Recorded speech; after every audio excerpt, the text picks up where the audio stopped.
What's the millennial question? Apparently, millennials, as a generation, which is a group of people who were born approximately 1984 and after, are tough to manage. And they're accused of being entitled and narcissistic and self-interested, unfocused, lazy. But entitled is the big one. And because they confound leadership so much, what's happening is leaders are asking the millennials, what do you want? And millennials are saying, we want to work in a place with purpose, love that. We want to make an impact, you know, whatever that means. We want free food and beanbags. And so somebody articulates some sort of purpose, there's lots of free food and there's beanbags, and yet for some reason they're still not happy. And that's because they're missing. There's a missing piece. What I've learned is that I can break it down into four pieces. Right? There are four things, four characteristics. One is parenting. The other one is technology. The third is impatience, and the fourth is environment. The generation that we call the millennials, too many of them grew up subject to, not my words, failed parenting strategies. You know, where, for example, they were told that they were special all the time. They were told that they could have anything they want in life, just because they want it. Right? They were told, some of them got into honors classes not because they deserved it, but because their parents complained. And some of them got A's not because they earned them, but because the teachers didn't want to deal with the parents. Some kids got participation medals. You got a medal for coming in last, right? Which the science we know is pretty clear, which is it devalues the medal and the reward for those who actually work hard. And it actually makes the person who comes in last feel embarrassed because they know they didn't deserve it. So it actually makes them feel worse, right? So you take this group of people, and they graduate school, and they get a job, and they're thrust into the real world, and in an instant, they find out they're not special, their moms can't get them a promotion, that you get nothing for coming in last, and by the way, you can't just have it because you want it, right? And in an instant, their entire self-image is shattered. And so you have an entire generation that's growing up with lower self-esteem than previous generations. The other problem, to compound it, is we're growing up in a Facebook, Instagram world. In other words, we're good at putting filters on things. We're good at showing people that life is amazing even though I'm depressed, right? And so everybody sounds tough, and everybody sounds like they got it all figured out. And the reality is there's very little toughness, and most people don't have it figured out. And so when the more senior people say, well, what should we do? They sound like, this is what you got to do. And they have no clue. Right? So you have an entire generation growing up with lower self-esteem than previous generations, right? Through no fault of their own. Through no fault of their own, right? They were dealt a bad hand, right? Now, let's add in technology. We know that engagement with social media and our cell phones releases a chemical called dopamine. That's why when you get a text, it feels good, right? So, you know, we've all had it where you're feeling a little bit down or feeling a bit lonely, and so you send out 10 texts to 10 friends, you know, hi, hi, hi, hi, hi, because it feels good when you get a response, right? Right? It's why we count the likes. It's why we go back 10 times to see if my Instagram is growing slower. Did I do something wrong? Do they not like me anymore? Right? The trauma for young kids to be unfriended, right? Because we know when you get a hit of dopamine, which feels good. It's why we like it. It's why we keep going back to it. Dopamine is the exact same chemical that makes us feel good when we smoke, when we drink, and when we gamble. In other words, it's highly, highly addictive. Right? We have age restrictions on smoking, gambling, and alcohol, and we have no age restrictions on social media and cell phones, which is the equivalent of opening up the liquor cabinet and saying to our teenagers, hey, by the way, this adolescence thing, if it gets you down... But that's basically what's happening. That's basically what's happening, right? That's basically what's happening. You have an entire generation that has access to an addictive, numbing chemical called dopamine through social media and cell phones as they're going through the high stress of adolescence. Why is this important? Almost every alcoholic discovered alcohol when they were teenagers. When we're very, very young, the only approval we need is the approval of our parents. And as we go through adolescence, we make this transition where we now need the approval of our peers. Very frustrating for our parents, very important for us. It allows us to acculturate outside of our immediate families into the broader tribe. right? It's a highly, highly stressful and anxious period of our lives, and we're supposed to learn to rely on our friends. Some people, quite by accident, discover alcohol and numbing effects of dopamine to help them cope with the stresses and anxieties of adolescence. Unfortunately, that becomes hardwired in their brains, and for the rest of their lives, when they suffer significant stress, they will not turn to a person, they will turn to the bottle. Social stress, financial stress, career stress. That's pretty much the primary reasons why an alcoholic drinks, right? What's happening is because we're allowing unfettered access to these dopamine-producing devices and media, basically it's becoming hardwired, and what we're seeing is as they grow older, too many kids don't know how to form deep, meaningful relationships. Their words, not mine. They will admit that many of their friendships are superficial. They will admit that their friends, that they don't count on their friends, they don't rely on their friends, they have fun with their friends, but they also know that their friends will cancel on them if something better comes along. Deep, meaningful relationships are not there because they never practice the skill set, and worse, they don't have the coping mechanisms to deal with stress. So when significant stress starts to show up in their lives, they're not turning to a person, they're turning to a device, they're turning to social media, they're turning to these things which offer temporary relief. We know, the science is clear, we know that people who spend more time on Facebook suffer higher rates of depression than people who spend less time on Facebook. Right? These things balance. Alcohol is not bad. Too much alcohol is bad. Gambling is fun. Too much gambling is dangerous. Right? There's nothing wrong with social media and cell phones. It's the imbalance. Right? If you're sitting at dinner with your friends and you're texting somebody who's not there, that's a problem. That's an addiction. If you're sitting in a meeting with people you're supposed to be listening to and speaking, and you put your phone on the table, face up or face down, I don't care, that sends a subconscious message to the room that you're just not that important to me right now. Right? That's what happens. And the fact that you cannot put it away is because you are addicted. Right? If you wake up and you check your phone before you say good morning to your girlfriend, boyfriend, or spouse, you have an addiction. And like all addiction, in time, it'll destroy relationships, it'll cost time, and it'll cost money, and it'll make your life worse. Right?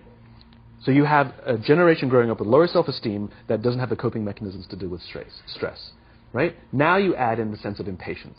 Right? They've grown up in a world of instant gratification. You want to buy something, you go on Amazon, it arrives the next day. You want to watch a movie? Log on and watch a movie. You don't check movie times. You want to watch a TV show? Binge. You don't even have to wait week to week to week. Right? I know people who skip seasons just so they can binge at the end of the season. Right? Instant gratification. You want to go on a date? You don't even have to learn how to be like, hey. You don't even have to learn and practice that skill. You don't have to be the uncomfortable one who says yes when you mean no and says no when you mean no, but yes when you... You don't have to swipe right. Bang, I'm a stud. Right? You don't have to learn the social coping mechanisms. Right? Everything you want you can have instantaneously. Everything you want, instant gratification. Except job satisfaction and strength of relationships, there ain't no app for that. They are slow, meandering, uncomfortable, messy processes. And so I keep meeting these wonderful, fantastic, idealistic, hardworking, smart kids. They've just graduated school. They're in their entry-level job. I sit down with them and I go, how's it going? They go, I think I'm going to quit. I'm like, why? They're like, I'm not making an impact. I'm like, you've been here 8 months. You know? It's as if they're standing at the foot of a mountain and they have this abstract concept called impact that they want to have in the world, which is the summit. What they don't see is the mountain.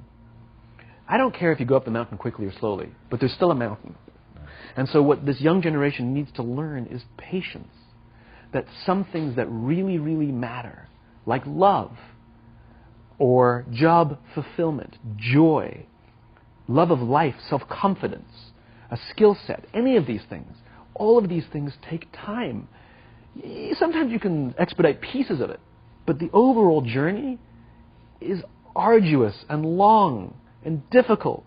And if you don't ask for help and learn that skill set, you will fall off the mountain. Or you will, the worst case scenario, and we're already seeing it, the worst case scenario is we're seeing an increase in suicide rates. We're seeing an increase in this generation. We're seeing an increase in accidental deaths due to drug overdoses. We're seeing more and more kids drop out of school or take leaves of absence due to depression. Unheard of. These are all, this is really bad. The best case scenario, those are all bad cases, right? The best case scenario is you'll have an entire population growing up and going through life and just never really finding joy. They'll never really find deep fulfillment in work or in life. They'll just waft through life, and it'll be just, it's fine.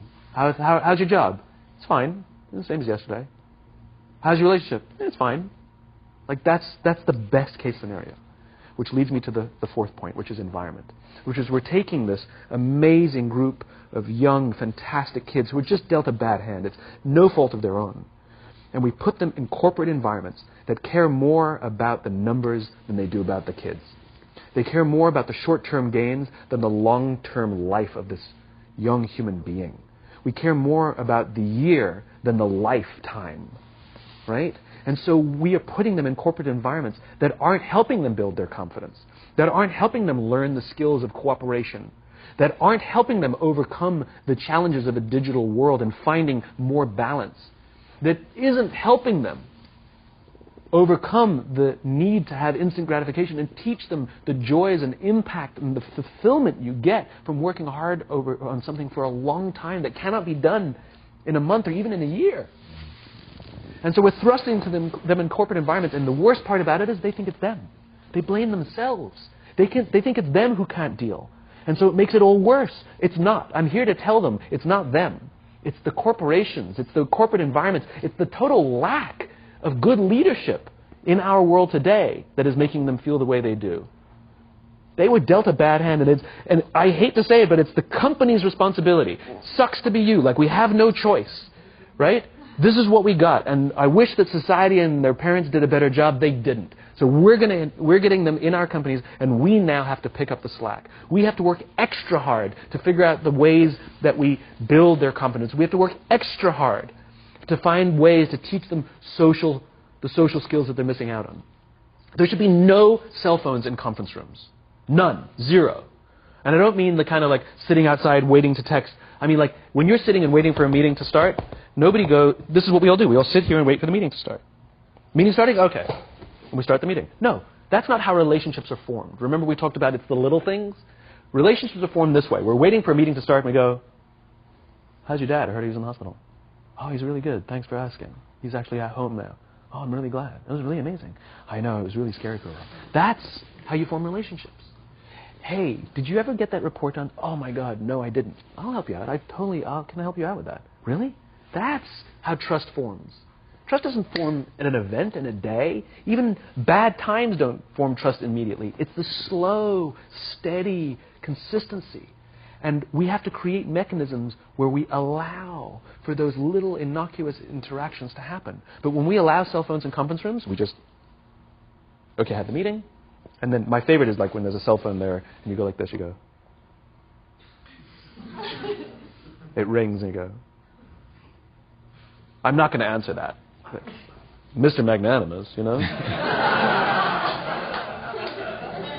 When you're out for dinner with your friends, like I do this with my friends. When we're going out for dinner and we're leaving together, we'll leave our cell phones at home.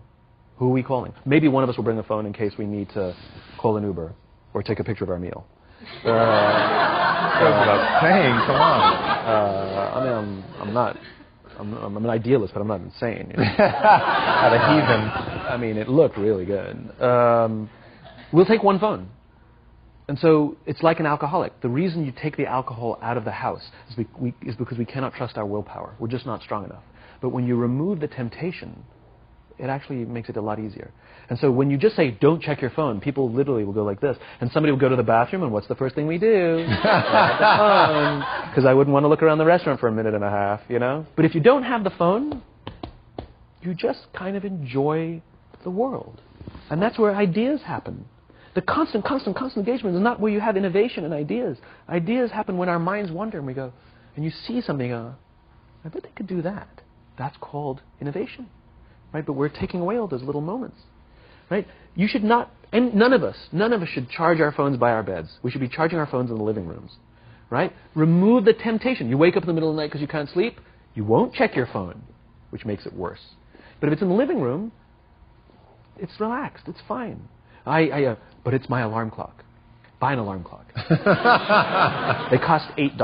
Right? I'll buy you an alarm